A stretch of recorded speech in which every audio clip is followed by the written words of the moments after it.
Assalamualaikum warahmatullahi wabarakatuh.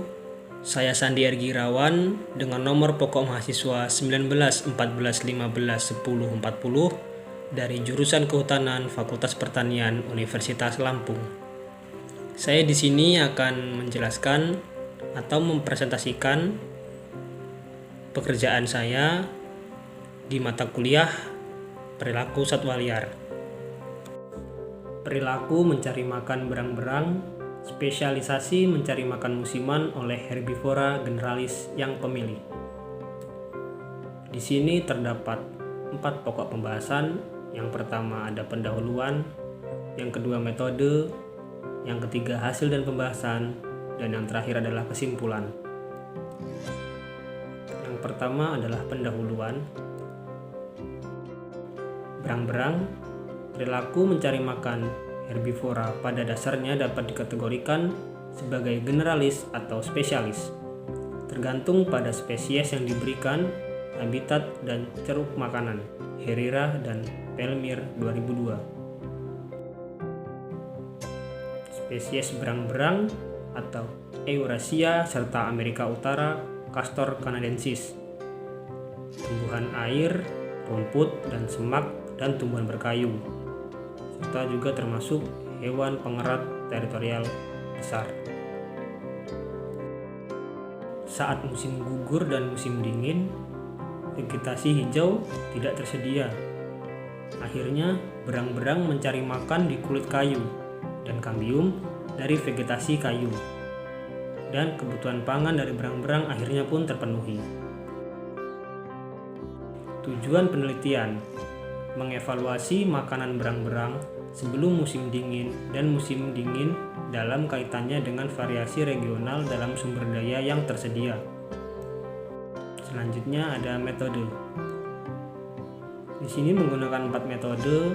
Yang pertama area study, yang kedua analisis pemanfaatan wilayah, yang ketiga ketersediaan sumber makanan, dan yang keempat mengamati diet berang-berang. Area study: hutan campuran di Eropa Tengah, lalu memilih 5 lingkungan berbeda yang ditempati berang-berang di Republik Ceko, dan daerah berdaun lebar beriklim sedang. Komposisi vegetasi merupakan faktor lingkungan yang paling dominan yang mencirikan kondisi habitat yang beragam untuk berang-berang. Selanjutnya area pemanfaatan wilayah. Semua tanda aktivitas berang-berang dalam satu kluster kernel unimodal berisi naungan aktif.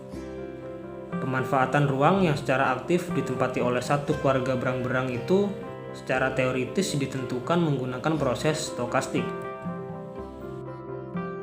Selanjutnya, keberadaan sumber makanan. Vegetasi kayu tersedia selama musim semi dan musim panas. Sebagian besar aktivitas berang-berang juga terjadi dalam jarak 10 meter dari garis air. Dan seluruh sistem sungai dari setiap situs dibagi menjadi sepanjang 10 km. Berang-berang juga aktif terutama di dekat zona riparian. Selanjutnya, diet berang-berang. Awal musim gugur September atau Oktober 2007 sampai dengan Februari 2008. Yang pertama, mencari makan untuk meningkatkan asupan energi selama overwintering. Yang kedua, membuat tempat penyimpanan makanan. Dan yang selanjutnya, dia akan mengembangkan lemak tubuh. Hasil dan pembahasan. Selanjutnya ada hasil dan pembahasan. Yang pertama, pemanfaatan wilayah, ukuran sampel populasi. Yang kedua, perbandingan komposisi vegetasi antar situs. Dan yang ketiga, konsumsi berang-berang. Yang pertama, pemanfaatan wilayah, ukuran sampel populasi.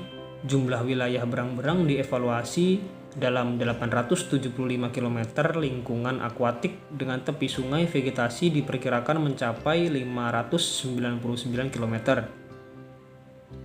Meskipun proporsi dari perkiraan wilayah tidak seimbang, rasio wilayah yang dianalisis vegetasi riparian di suatu lokasi selalu lebih besar dari 42%. Selanjutnya ada perbandingan komposisi vegetasi antar situs. mendeteksi 22 generasi kayu ke getasi, perbedaan yang signifikan dalam komposisi vegetasi, pola vegetasi menunjukkan perbedaan antara tegakan riparian, dan vegetasi berkayu komposisinya juga serupa.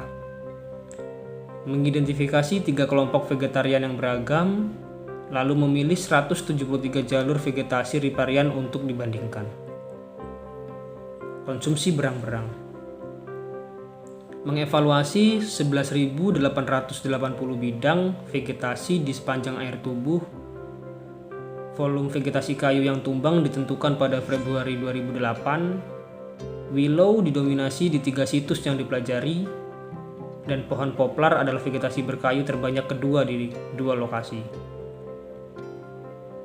Kesimpulan, yang pertama, selama musim dingin yang berlebihan, berang-berang pohon pilau yang dipilih secara istimewa dan poplar di semua situs yang dipelajari. Yang kedua, genera juga terbentuk sebagian besar dari total volume biomasa yang dikonsumsi. Yang keempat, pola mencari makan menunjukkan masuknya poplar dan willow berdiri di wilayah yang dimanfaatkan dan dipertahankan. Dan yang terakhir, selama musim dingin, berang-berang menunjukkan ruang yang konsisten dan sempit dan mencari makan untuk makanan tertentu. Terima kasih.